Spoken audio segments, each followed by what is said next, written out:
एक बड़ी खबर देश भर में जहां 17 मई तक लॉकडाउन बढ़ाया गया है, 4 मई से ग्रीन जोन और ऑरेंज जोन में ढील मिलेगी। उत्तराखंड में सरकार तैयार कर रही है इसके लिए रणनीति।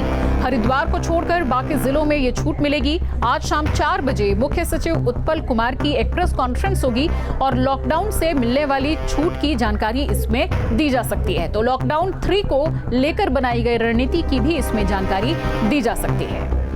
तो लॉकडाउन 3 को लेकर उत्तराखंड में प्रशासन ने क्या तैयारी की है, साथ ही 4 मई से मिलने वाली छूट के दौरान लोगों के बीच सोशल डिस्टेंसिंग बनाए रखने के लिए पुलिस ने क्या रणनीति बनाई है, इसकी जानकारी देने के लिए देहरादून से हमारे संवाददाता सुरेंद्र डसीला है, उनसे इस बारे में हम बातचीत करेंगे। और इस वक्त हमारे साथ जुड़ रहे हैं DG law and order Ashok Kumar ji, उनसे इस बारे में हम बातचीत करेंगे। स्वागत है सर आपका बहुत बहुत। सबसे पहले तो यही जानना चाहेंगे कि बहुत अच्छे तरीके से लॉकडाउन का पालन कराया गया है पूरे उत्तराखंड में और इसका रिजल्ट हमारे सामने है। अभी तक एक भी डेथ नहीं और सिर्फ 58 केसेस हैं, जो कि देश के ज्यादातर राज्यों की तुलना में बहुत ही कम है। कितना मुश्किल था ये कराना और क्या कुछ रणनीति इसके लिए बनाई गई? जी, हमने शुरू से लॉकडाउन को बहुत ही स्ट्रिक्टली लागू कराया है। हेलो, आप मुझे समझ पा रहे हैं? जी जी बिल्कुल, आपकी आवाज़ आ रही है, बताइए सर। हाँ जी जी, तो जो भी हेल्थ डिपार्टमेंट के प्रोटोकॉल थे, टेस्टिंग के, चेकिंग के, क्वारंटाइन करने के, उनको भी स्ट्रिक्टली लागू कराया है। सोशल डिस्टेंसिंग को भी स्ट्रिक्टली लागू कराया है। और एक बड़ा चैलेंज आया था जमात वालों का, उसको भी हमने समय से उसे कंट्रोल किया है। पहले दिन जब निजामुद्दीन में ये मामला पकड़ा गया था, उसी दिन से हमने इसको बहुत ही स्ट्रिक्टली और क्लोजली फॉलो किया है और सभी जमात वालों को ढूंढ के पकड़ा है, जिससे कि उनका संख्या लगभग 40 तक लिमिट हो गई जी। और अगर हम लोग उसको क्लोजली मॉनिटर नहीं करते तो फैला सकते थे, तो ये 400 भी हो सकता था, 4000 भी हो सकता था। तो हमने इनको बहुत ही हार्ड वर्क करके इस पर 40 तक लिमिट कर दिया उनका संक्रमण। तो ये भी मैं एक बड़ी बात मानता हूँ। बिल्कुल, जिस तरह से जमातियों की आपने बात की, बाकी स्टेट में भी हालांकि उन्होंने काफ़ी ज़्यादा केसेस बढ़ाए, लेकिन उसकी तुलना में देखें तो उत्तराखंड इसमें बहुत हद तक इसमें काबू करने में कामयाबी मिली उत्तराखंड को। और जमातियों को खोज निकालने में एक बहुत बड़ी कामयाबी उत्तराखंड में पुलिस को मिली है, सरकार को मिली है। जानना चाहेंगे कि इसके लिए क्या रणनीति बनाई गई और जो सख्ती दिखाई गई, कहा गया कि गैर इरादतन हत्या या हत्या का केस भी दर्ज हो सकता है अगर इस तरह के हालात बने, और क्या कुछ आप लोगों ने किया इसको लेकर? मैंने बताया ना, सबसे पहले तो जो पहले दिन से जिस दिन केस दर्ज हुआ था उसी दिन से हम स्ट्रिक्ट हो गए। बॉर्डर्स को हमने बॉर्डर्स पे चेकिंग कर दी, ड्रोन वगैरह की सहायता ली। जो लोग इस तरह से पकड़े गए उनके विरुद्ध मुकदमा दर्ज किया। फिर 5 अप्रैल को हमने एक वार्निंग जारी की कि वो सब लोग सामने आ जाएं 24 घंटे के अंदर, नहीं तो हम हत्या के प्रयास का केस दर्ज करेंगे। उसका बहुत असर पड़ा, उसमें 180 लोग सामने आ गए। और फिर लास्ट में जो नहीं सामने आए, ऐसे 16 लोगों पे 307 यानी हत्या के प्रयास का मुकदमा दर्ज किया। तो हम लोगों ने इनको बहुत समय से ट्रेस कर लिया, समय से क्वारंटाइन कर दिया, समय से उनकी टेस्टिंग करा दी, जिससे कि वो बाकी समाज में, अपने परिवार में, अपने मोहल्ले में उसको नहीं फैला पाए और हमारी संख्या 40 तक ही सीमित हो गई। बिल्कुल, संयोजन शुल्क काफी भारी मात्रा में यहाँ पर कलेक्ट हुआ है। साथ ही बहुत सारे दर्जनों ऐसे केसेस हैं जिन लोगों ने लॉकडाउन को तोड़ने की कोशिश की, वाहनों को लेकर के निकले, उनके ऊपर काफी केसेस बने। अच्छा खासा इसका भी मामला सामने आया, इससे भी लोगों के अंदर डर आया होगा सर? जी बिल्कुल।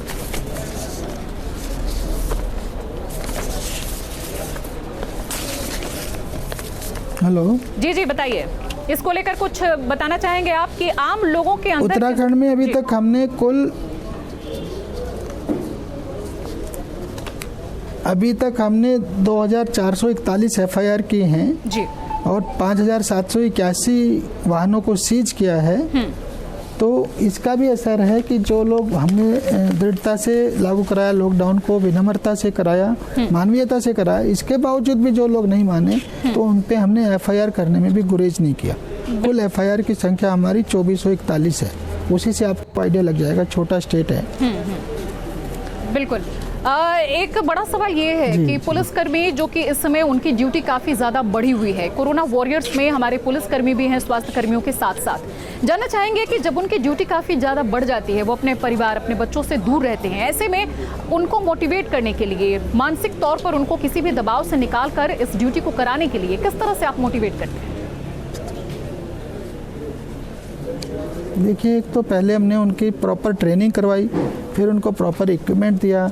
जहाँ क्वारंटाइन करने की नौबत आई तो उनको अच्छी जगह पे क्वारंटाइन करवाया, और साथ ही साथ उनका हौसला बढ़ाने के लिए हमने एक स्कीम जारी की है कि प्रतिदिन एक पुलिसकर्मी को हर जिला को सम्मानित करेगा, और बाद में ऐसे लोग जो ओवरऑल जिले में जो बेस्ट करेंगे उनको मेडल भी प्रदान किए जाएंगे।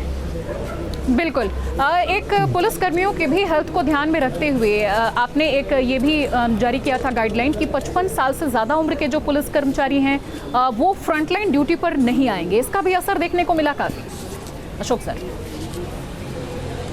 जी, शुरू में हमने एक एडवाइजरी दिया था यथासंभव कि जहाँ तक संभव हो इनको फ्रंट लाइन पे न लगाया जाए। फिर बाद में हमने दोबारा चेक करा तो तब भी 384 लोग स्टेट में फ्रंट लाइन ड्यूटीज पे थे।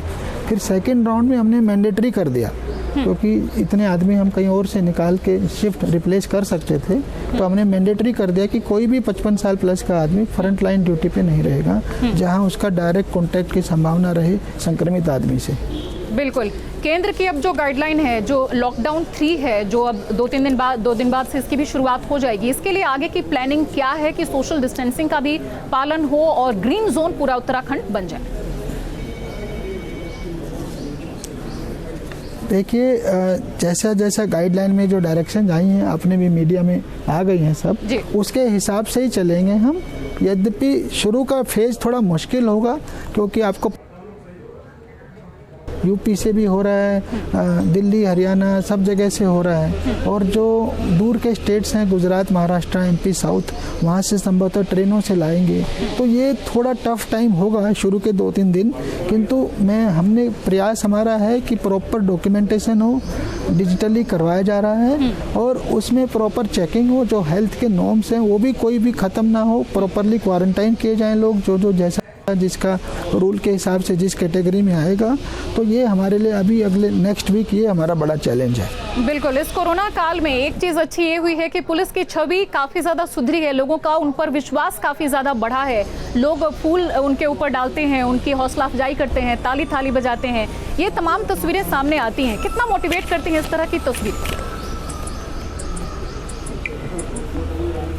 जी, पहली बात तो ये है कि पुलिस इस बार जो है किसी क्रिमिनल से नहीं, आम आदमी से उसको लॉकडाउन करवाना पड़ रहा है, तो इसलिए उसका हम लोग उसे क्रिमिनल की बजाय एक प्रकार से विक्टिम के रूप में ही ट्रीट कर रहे हैं कि हर आदमी इस टाइम में लॉकडाउन का विक्टिम है। तो उस एंगल से हम उसको देख रहे हैं, तो मानवीयता हम उसमें और ज़्यादा दिखा रहे हैं। खुद पुलिसकर्मियों के परिवार भी क्वारंटाइन है, तो इसलिए उन्हें पता है कि वो संवेदनशीलता उनमें ज़्यादा आ गई है, वो समझ सकते हैं कि इससे सामने वाले को क्या परेशानी हो रही है। तो इन सब चीज़ों ने मिला करके बड़ा इम्पैक्ट किया है।